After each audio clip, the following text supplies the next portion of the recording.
હાઈશ આ તો મજા જ આવી ગઈ હોય. આ બધું મૂકે ને આમ મને તો મજા જ આવી જાય. શું કરતી હતી પણ તું? હેની મજા આવી ગઈ? અરે તને ખબર નથી આપણે ફરવા ગયા તા કે નહીં? સાપુતારા ગયા તા, હમણાં સાળંગપુર ગયા તા. તો બધાના સ્ટેટસ મૂક્યા ને તો બધા તો જોવા માંડ્યા કે ઓહો તમે કેટલા ફરવા ગયા તા. અને બધાને તો એમ કે ઓ આ લોકો તો બહુ ફરવા ગયા તા ને બહુ પૈસા છે ને. એ સ્ટેટસ ને સ્ટોરી ને ઇન્સ્ટામાં સ્ટોરી મૂકી, વોટ્સઅપમાં સ્ટેટસ મૂક્યા અને બધા જોતા રહી ગયા કે આપણે કેટલું હમણાંથી ફરી આવ્યા. એટલે મજા આવી ગઈ મને તો. બધા જોવે ને મને મજા આવી જાય. મમ્મી તો હું સ્ટેટસ ને સ્ટોરી ને કઈક વિડિયો ને હું ફોટા ને સેલ્ફી ને બધું મૂકે. નો મુકાય. શું છે તારે નો મુકાય? અરે મુકાય જ તે, મજા આવી જાય, બધાને જોતા રહી જાય બધા. અને મને મજા આવે બધા જોતા રહી જાય ને તો. અને તું કેમ એમ કહેશ કે નો મુકાય? એમાં થાય હું? એમાં તારો સમય બગડે છે, બીજું કઈ નહીં. અને તું મૂક ને તો બધાને ખબર પડે કે આપણે બધે બહાર જઈએ.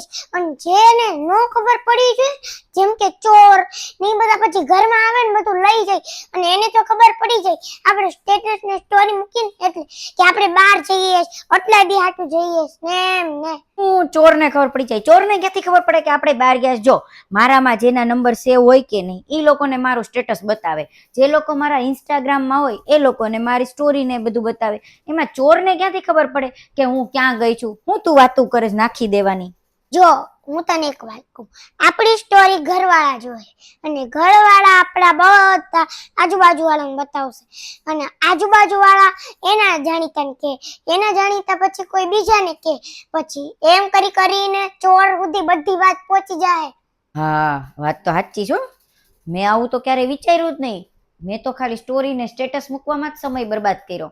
પણ મેં તો આવું કોઈ દી ન વિચાર્યું કે આવી રીતના બધાને ખબર પડી જશે અને ચોર સુધી વાત પહોંચી જશે. અને એમ કરતા કરતા ચોર ની ગુંડા ની એ કેટલા બધા સુધી વાત પહોંચશે, અને આપણે ઘરમાં નહીં હોઈએ ત્યારે આ બધું ચોરી કરીને લઈ જાય. હું હજી એકવાર ચોર સુધી વાત ન પહોંચે, કઈ એની આરે વાત ન પહોંચે તો કઈ વાંધો નહીં, એમાં કઈ કરવું તો જેવું નથી. એટલે આપણે ન પહોંચે તો કાંઈ નહીં, પણ તોય તે દેખાડો કરીને સમય તો બરબાદ કરવો ને. એ સમય બરબાદ કરવા કરતા આપણે બીજું કઈ કામ કરી તો ત્યારે કેટલા આગળ પહોંચી ગયા હોત આપણે.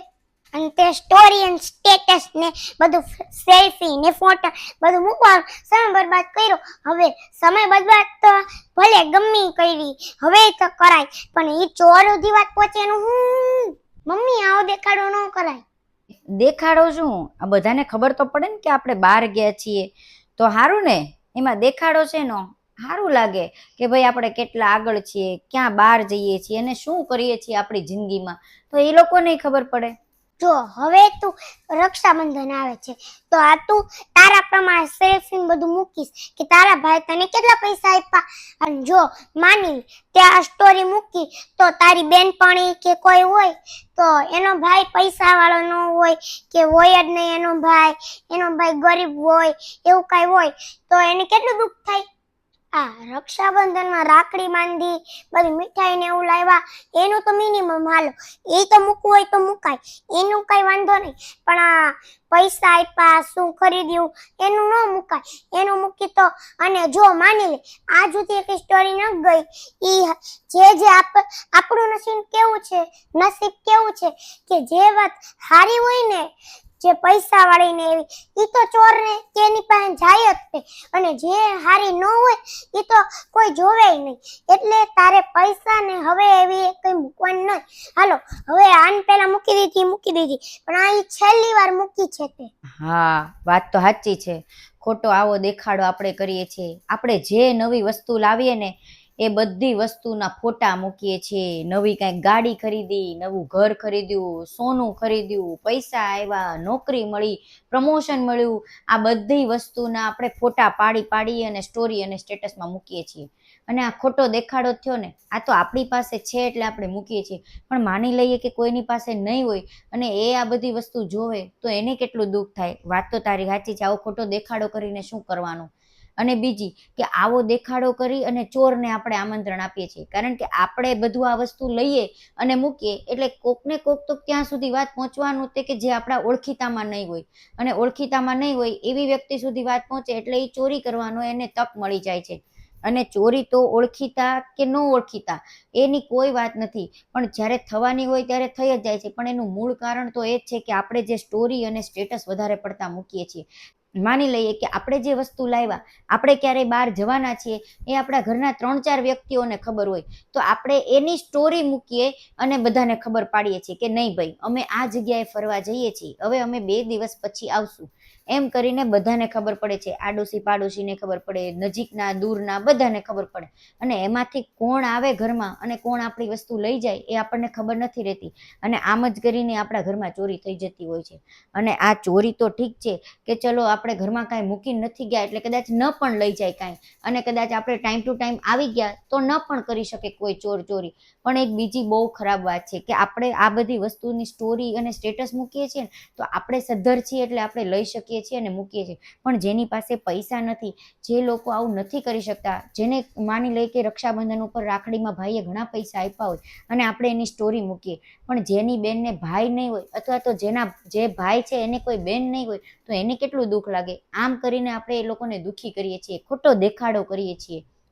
તો આવો દેખાડો કરવાનો કોઈ મતલબ જ નથી. અને તે આજે મને કીધું એ વાત મને ગમી અને સાચી પણ લાગી કે આવો દેખાડો કરી અને લોકોને આપણે દુઃખી કરીએ છીએ. અને એક તો બીજું કે આવા દેખાડા કરીને તે ઘરમાં ચોરી થઈ જાય છે, અને આવા દેખાડા કરીને તે લોકો સુધી આપણી વાત પહોંચી જાય છે. અને એક વાત હંમેશા કહું કે આપણી સારી વાત હશે ને એ લોકો સુધી પહોંચશે ને, તો આપણા સારું જોવા માટે કોઈ રાજી નહીં હોય, અને સારામાં કોઈ સુખી કે કોઈ ખુશ થવા રાજી નહીં હોય. અને એ કદાચ એના મનમાંથી કોઈ એવો શબ્દ નીકળી ગયો કે ઓહો આમની પાસે તો કેટલું છે, એટલે હંમેશા નેગેટિવિટી આવે છે, આપણી આજુબાજુ નકારાત્મક ઉર્જા આવે છે, અને આપણી પાસે જે વસ્તુ હોય ને એ આપણાથી દૂર થઈ જાય છે.